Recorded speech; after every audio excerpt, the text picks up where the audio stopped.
Right, seeing as it's now 12 o'clock, Caroline, are you happy? I'm happy. Let's get this started. So, good afternoon and welcome to the second of 3 Innovation Academy Summer Series webinars. My name is Nick Parkin and I'll be hosting the session on behalf of the Future Leaders in Innovation. For this webinar, it gives me great pleasure to introduce the speaker, Professor Caroline Ogilvie, who will be presenting Prenatal Genetic Diagnosis, How Much Information Do We Want? Caroline is the former scientific director of the genetics laboratories at Viapath, and despite having stepped down from her position, remains heavily involved in the department in a consultant capacity. Since joining the Cytogenetics department at Guy's in the 90s, Caroline has had a major impact on the way we provide genetic services, with a keen emphasis on introducing new technologies into diagnostic service. This impact has also been felt far beyond these walls, as her number of publications now stands in the hundreds, and her appointment to Professor of Cytogenetics at King's College London is a testament to that. I've got everyone on mute, so we don't get the background noise. If you wish to ask a question, please use the raise hand button on the bottom right-hand side of the screen at the end of the talk. So without further ado, over to you, Caroline. Okay, well, hello everybody. I'm trying to work out how to move the slide on.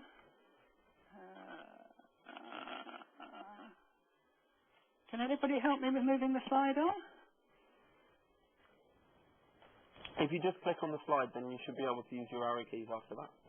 Oh, brilliant. Thank you. Okay, well, I'm used to lecturing in front of an audience, and I've never done a webinar before, so this is a very strange experience for me, and you'll have to bear that in mind.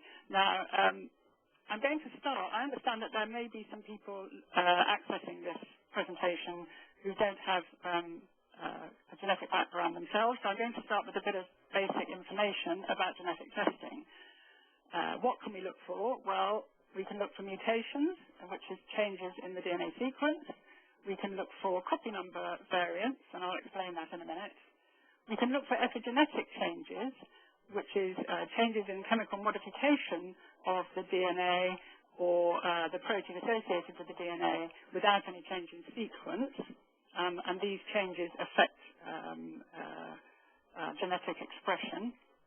And we can look directly at gene expression itself by looking at the RNA produced by the genes.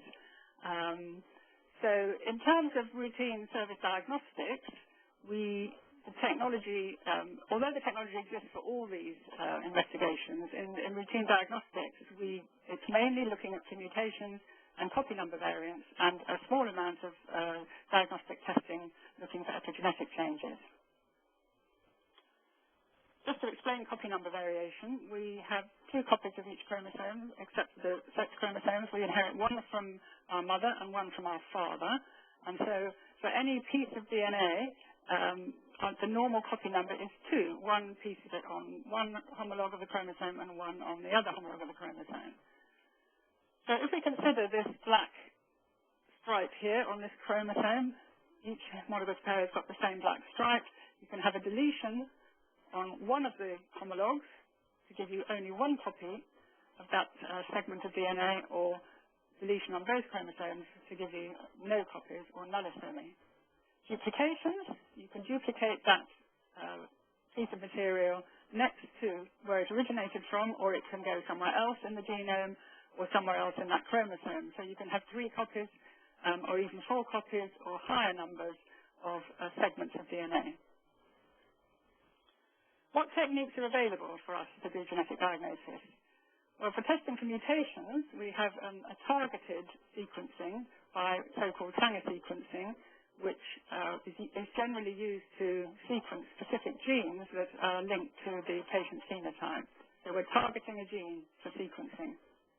And there's whole exome sequencing and whole genome sequencing, which are genome-wide, where you're looking at either the whole coding sequence or the whole genome sequence, and this obviously produces enormous amounts of information.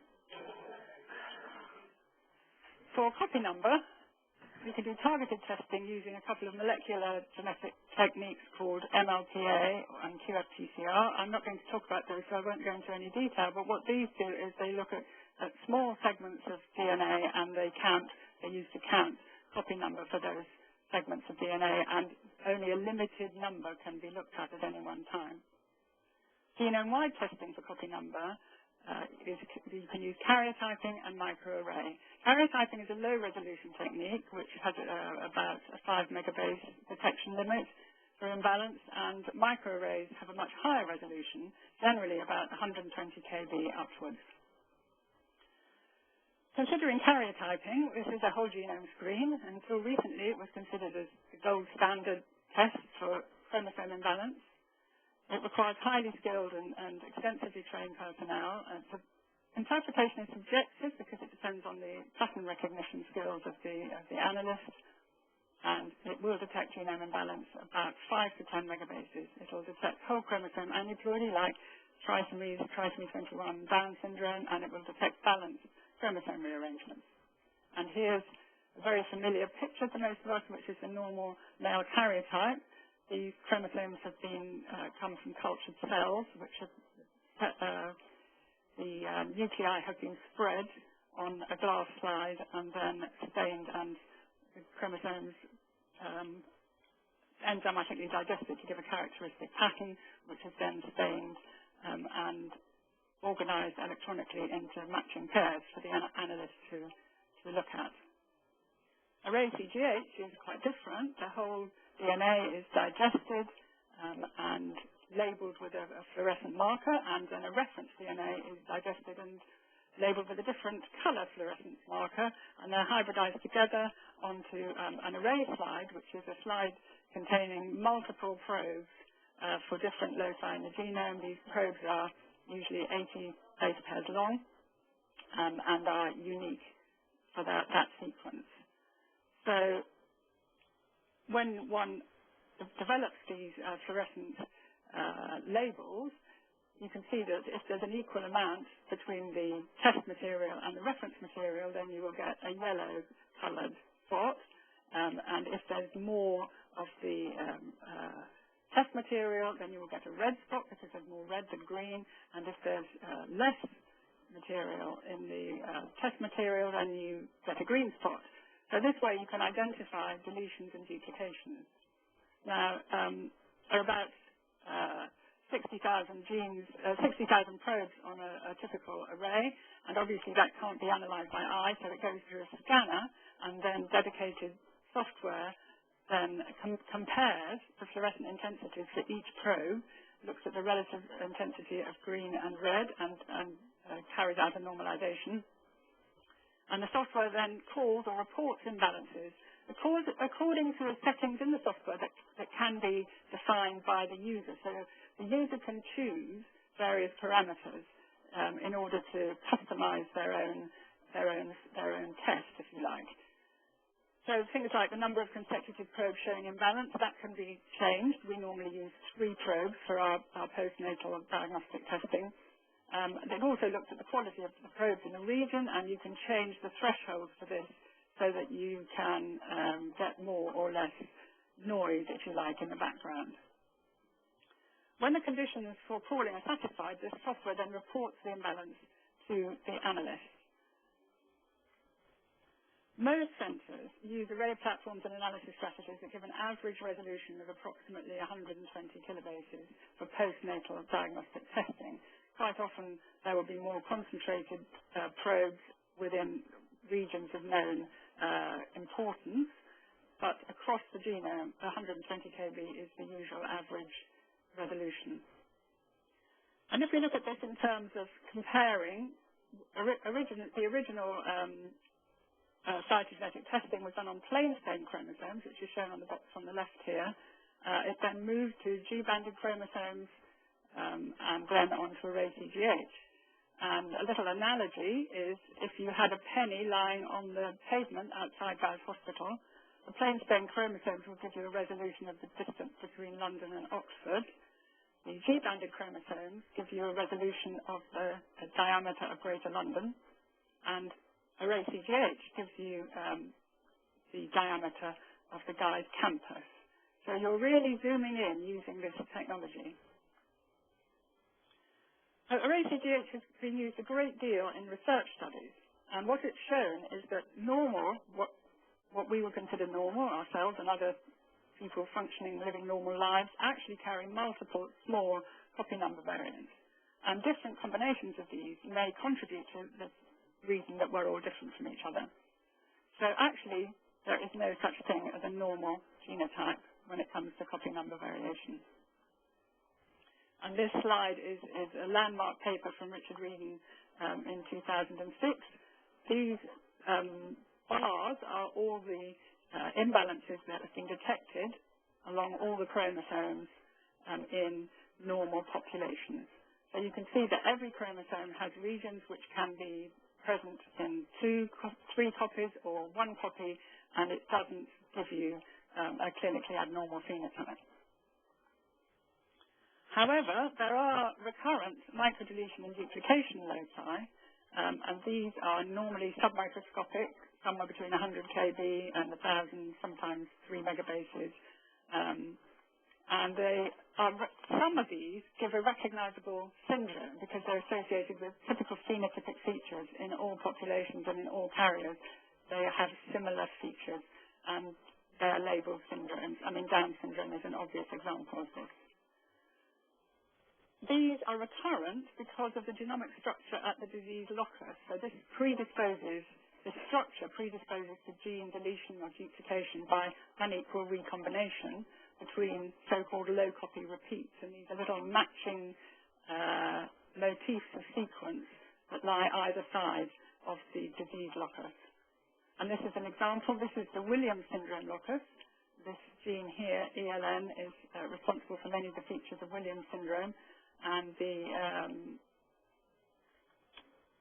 these arrows here show the low copy repeats.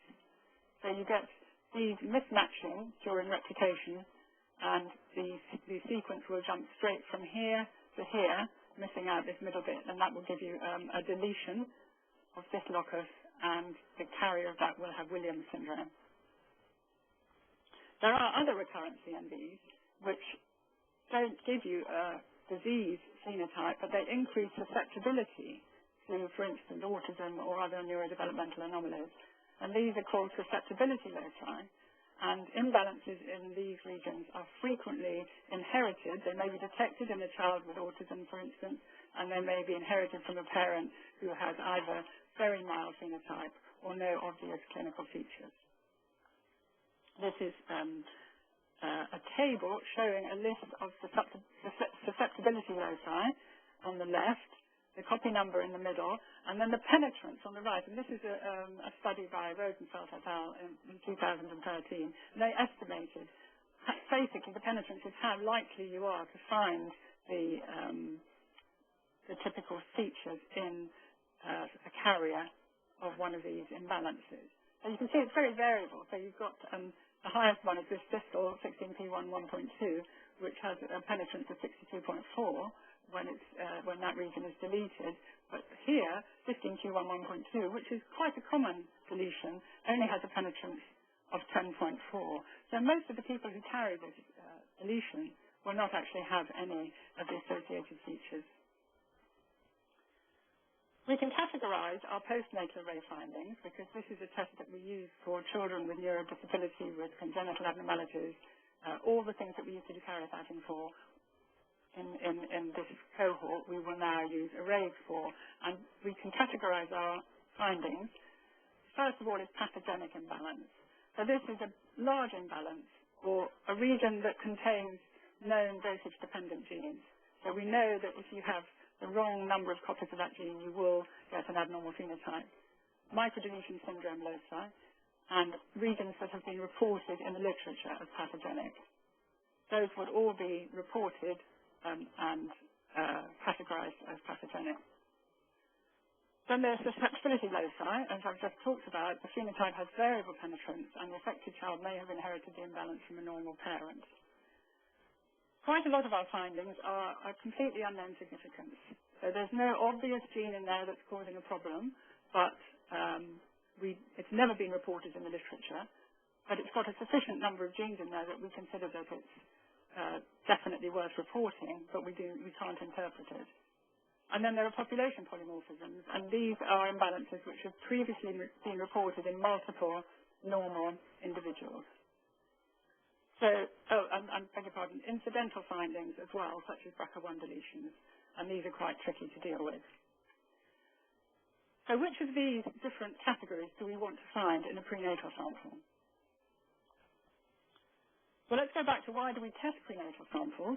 Well, there are three groups of referral reasons. One is a risk of trisomy, for instance, Down syndrome, and this risk can be identified by, for instance, raised maternal age or raised risk on serum screening. And for this, you would do a targeted test. So using qPCR, you would count the number of chromosomes, and then no further testing would be carried out. Now, this is a little bit of an area of debate because people for many years did both qPCR and karyotype analysis until the National Screening Committee recommended that karyotype analysis is no longer needed. People have been very reluctant to let go of karyotyping, but here at Guy's we were the first people to drop the karyotyping and concentrate on the targeted test for this referral group. However, if you have an abnormal fetus on ultrasound scan, then you do need to do genome-wide testing, either karyotyping or array-CGH. And it was karyotyping really until about 2011 or 12, when array-CGH here in the NHS came in for prenatal testing. And again, we guys were the first people to move over completely to arrays from karyotyping. Then there's a group that has the family history of chromosome abnormality or single gene defect, and this is clearly where we need to use a targeted test that will identify the familial defect. So to think about the genome-wide prenatal test, what do we require from this? Obviously, we want a robust performance, we want fast turnaround time, we want it to be affordable within the NHS, and ideally, it should detect important CNVs of the pathogenic sort without any equivocal findings. But why not? Why not detect and report everything? Why do we only want to find the pathogenic ones? Well, the argument for detecting and reporting everything is that knowledge is power, more knowledge is always a good thing, and the parental autonomy argument, which is that the parents have the right to know everything that we found, and then they can make a decision about how to manage their pregnancy. But on the downside, you have extreme parental anxiety. Pregnancy is a very difficult and anxious time for the couple, and they may be precipitated into an unnecessary pregnancy termination. We have the duty of non-maleficence, so we do no harm. The notion of toxic knowledge, so that knowledge isn't always good, more knowledge isn't always better. Some knowledge is toxic and should be avoided. The counselling difficulties associated with explaining to a couple that we may find a lot of things, we don't know what they mean, we won't know what they mean, and getting them to understand that, and the whole concept of informed consent is a bit of a nonsense in that context. And really importantly, results with uncertain prognosis lead to confusion and anxiety for the parents, and this anxiety may continue throughout the pregnancy and into the postnatal period if the parents decide to continue with the pregnancy. And the decision to terminate following a result with uncertain prognosis may be associated with particular feelings of guilt.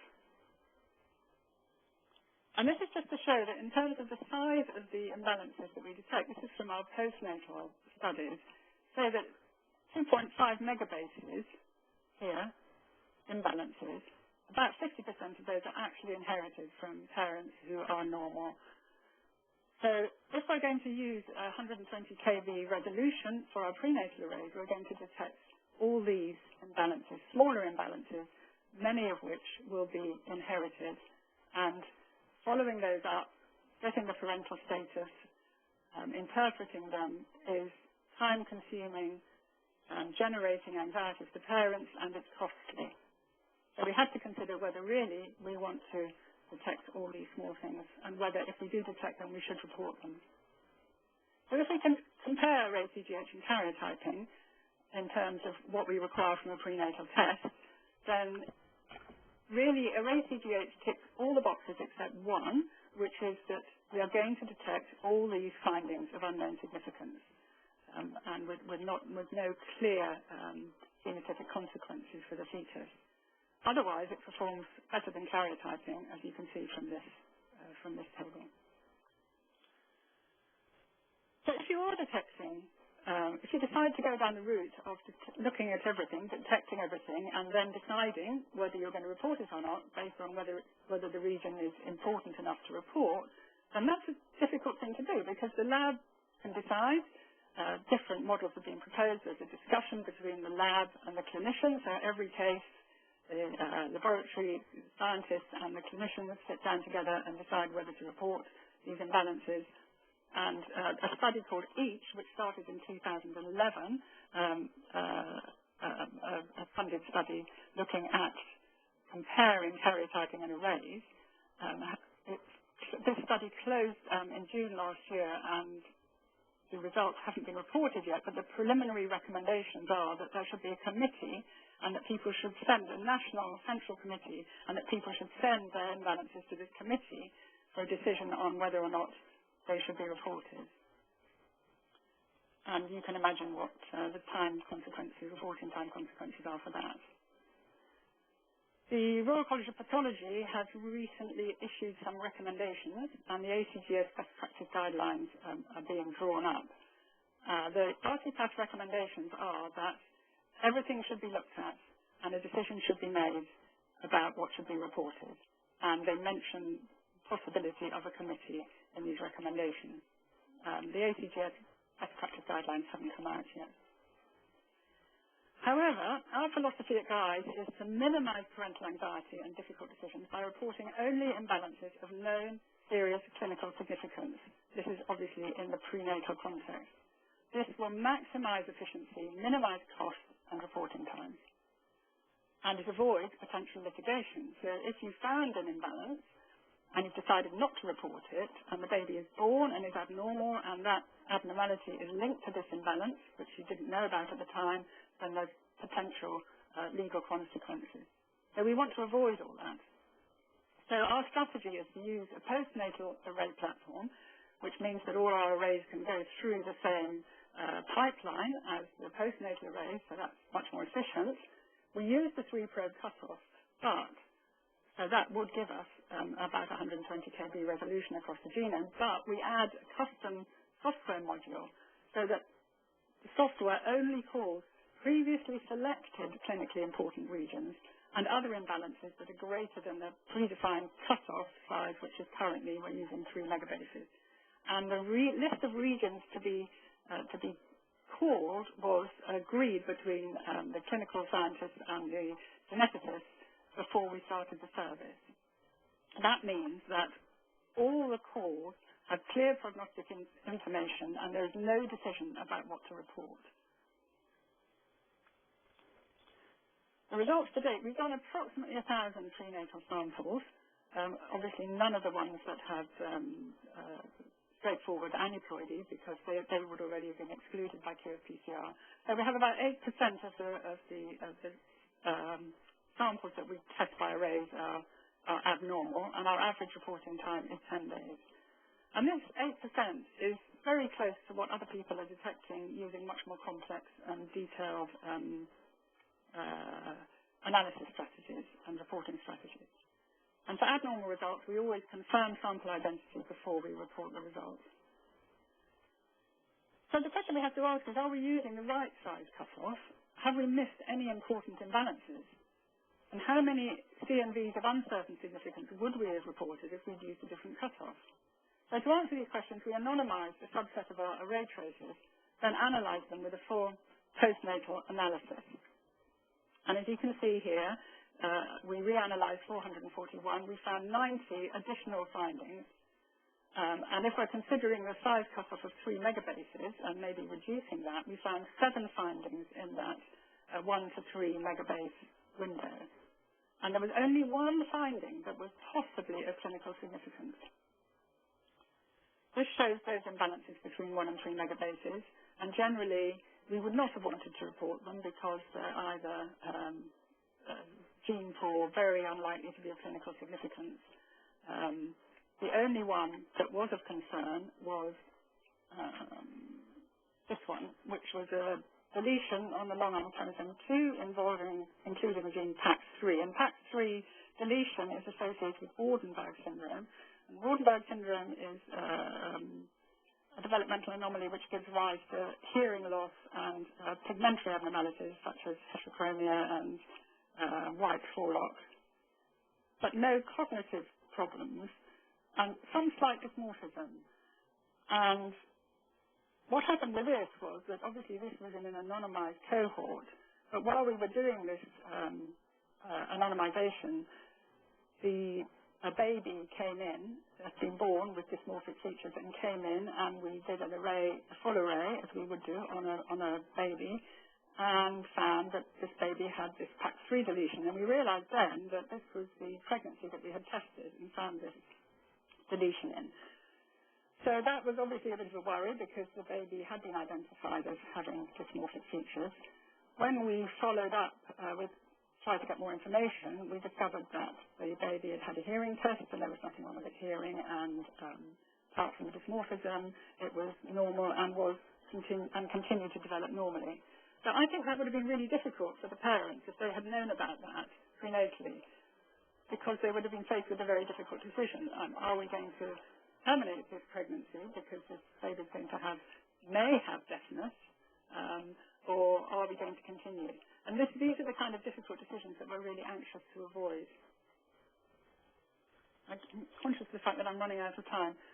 So array CGH using software targeting delivers robust performance, detects known pathogenic CNVs, results are unequivocal, and the turnaround of times are very, very fast, and it's affordable within the NHS. So it's very effective, and our 3 megabase cutoff did not miss any clear pathogenic imbalances in our cohort. If we reduced the cutoff size, that would increase the cost, increase reporting times, and increase counselling difficulties. It's a flexible approach because new pathogenic regions, as they're discovered, they can be plugged into the software and added to the targeted regions. And they can also be added if they're indicated by the ultrasound anomaly. We can add that into the software. So it's important to realise that no strategy will detect all pathogenic imbalances, but that the counselling and should be as straightforward as possible, and the results should be straightforward as possible and should not present a couple with difficult decisions. So really, deciding how to use the information from a genetic test is a complex matrix of different, in some senses, competing factors. And it's really important to have clearly in your mind what is the most important thing in any given clinical context. And for me, in the prenatal context, the most important thing is to avoid anxiety for the parents and to use a technique which will actually give you very clear-cut results, and as well as being efficient. So if we go back to our penny on the pavement on Guy's campus, if we move the array from the array testing to next-generation sequencing, we can now read the lettering on the penny. So as we move forward more and more towards next-generation sequencing as our diagnostic testing, we need to be very aware of all these considerations that I've been talking about how much information do you want? Is more knowledge always a good thing? And using virtual targeting, using the very powerful software tools that exist to detect the important things and not to be overwhelmed by too much information. That's it. Thank you. Hello, host. Thank you very much, Caroline. That was fascinating. I am going to open the floor up to questions. If anyone does have a question, can you please use the raise hand button? I will unmute your line and let you answer the question. Ask your question, sorry. Just in the meantime, while anyone raises said hand, I was wondering, do you find when you're discussing with the clinic about what to report and what not to report, do you have the doctors actually seeing the patients have a more conservative or a more sort of gung-ho attitude to what should and shouldn't be reported? Well, of course, we're not discussing on a case-by-case basis with them because we sat down before we started the service and drew up a list of all the regions that we and the clinicians together felt it was important to detect prenatally. So we're not having, I mean, other centres do this. Other centres do have talks with, who do talk to the clinicians, you know, regularly. For most cases, they will have something they need to discuss with them, and that's, you know, time consuming, and adds to the reporting times. So that's one of the reasons why we do it. But when we sat down for our initial discussion, there was, I think, the clinicians tended more towards detecting more than we felt was reasonable to detect. So we came up with a compromise of a list of cases, which list of conditions which we could all agree on. Okay, I have a question from Sue. If you would like to go ahead, Sue. Hi there, it's actually Robert from Hi, Rob. We've got a bit of a mini hub going on. Hi Caroline. Hi, Rob. With the 3 meg cutoff that you're using, you were saying from the data that you've seen a 7 meg imbalances in about 25% of those are inherited.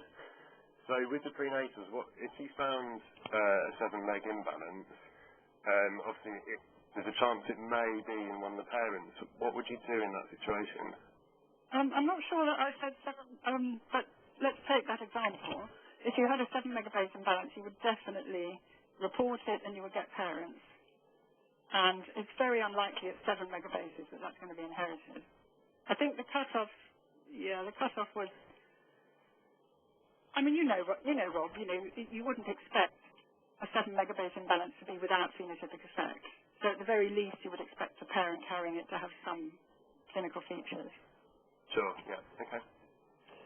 Okay, thanks, Rob. I've got a question from the Bedford Hub. Hi, I'm Wasif. I'm a consultant biochemistry here. Sorry, I missed the first part of your presentation, so this may have been covered before I came. My question to you, which has been more frequently used in America now, they're using different techniques, including NGS, to detect primarily not fetal abnormality, but as a way to, at the same time, detect abnormality in the actual mother. My understanding that from the part I've heard that you are primarily interested in defects in the newborn. Is that right? You're not actually looking at any sort of alteration in the maternal? Well, these tests that I'm talking about are following invasive sampling of the pregnancy. So they would be amniocentesis or CVS. So you're not getting maternal material from that. But you're not doing, you said postnatally, I mean, are you saying that you're analyzing them after? No. So we do this, we get samples from the invasive testing while the pregnancy is still ongoing. Yep. And then we analyze that material. Now, we do also have an enormous number of referrals of postnatals, so neonates and children who are not developing normally, that we test using our ACGH. Okay. But neither of those will give you any information on the mother, unless you find an anomaly, and then you go back and ask for blood samples from the parents. And I mean, I think whatever test you're doing, the important thing is to be very careful about how you do the analysis and what you want to detect. But if you are doing some genetic material in the fetus, for example, prenatally, you would be able to detect some maternal abnormality at the same time. And you can detect abnormalities. You wouldn't know whether they were maternal or not because they may have arisen de novo in the fetus. I mean, I think what you may be thinking of is what's called non-invasive prenatal testing. And that's not what I'm talking about. So that's where you test the mother's blood, and because there is free fetal DNA in the mother's blood, you can detect anomalies in the fetus without doing an invasive test. And in that situation, yes, you're absolutely right, you can detect problems in the mother, but not following invasive testing. No, I understand. I wasn't aware because I missed a bit about invasive testing in the beginning, but in America frequently is used this way, is testing the mother to detect abnormality in both fetus and mother. and it's become, but all private sort of run service in America. That's the non-invasive testing, yeah. There are a few papers, for example, done non-invasively where they found a few serious malignancies. Yes, indeed, that's absolutely right. And I mean, it's obviously a very exciting way forward for prenatal diagnosis, but that's not what I'm talking about here. But it doesn't actually make any difference to the argument. You know, if you're going to do your sequence analysis on maternal blood to look for on your free DNA in your maternal blood to look for fetal anomalies, you still need to decide what it is that you want to find and use your software to target the things that you think are important to find. At the moment, most centres are simply looking at the trisomies, but the technology is advancing so quickly that some of the commercial providers are offering microdeletion testing on blood samples as well. And you know, you could find that the mother has a microdeletion locker CNV as well. So it's complicated, but you need to think very carefully beforehand what it is that you want to detect, rather than saying we can sequence, we can find everything, we can look at all mutations. You know, what is it that's important to detect prenatally? We've got another couple of questions to get to, so thank you from Bedford, and I'm going to go over to the St Thomas's Hub. Hi, it's Dominic here from the St Thomas's Hub. Caroline, thank you for agreeing to speak. I have a simple question here. You said that the abnormal rates are 8% of total screening at the moment. Is that likely to increase or decrease in the coming years? Well, I mean, I think it depends what you mean by abnormal. So these are things that are considered to be pathogenic, and that will be a population prevalence. There's no reason why it should increase or decrease. If you're talking about doing sequencing and looking at mutations and all the rest of it, then it will increase, but that's not necessarily an important thing to detect.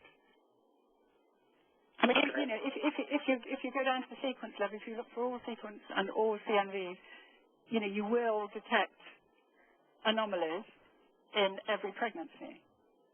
Okay, thank you, Caroline.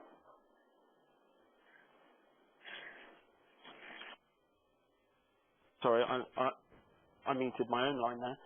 Thank you for that question. We've just got one more question from King's, and then we will wrap this up. So, what is your question from the King's Hub?